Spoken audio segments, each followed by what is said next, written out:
C'est une proposition de loi portant réglementation de l'état de siège et l'état d'urgence que je suis venu déposer aujourd'hui.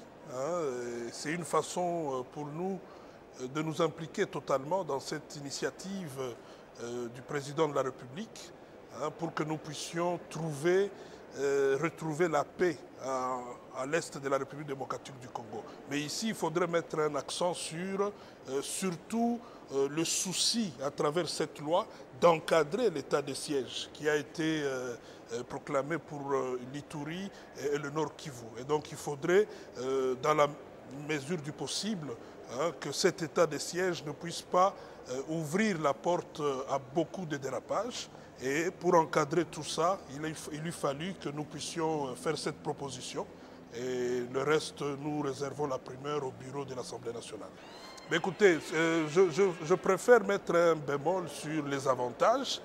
Les avantages, c'est qu'il ne faudrait pas que l'état de siège puisse ouvrir un couloir qui puisse permettre d'avoir certains dérapages à tous les niveaux. Et lorsque je parle de dérapage, je vois beaucoup de paramètres, entre autres l'aspect aussi électoral. Il ne faut pas oublier que nous sommes à quelques mois des élections pratiquement.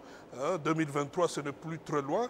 Et nous espérons que d'ici 30 jours, nous allons déjà commencer à voir le fruit de cet état de siège qui a été proclamé. Nous le soutenons.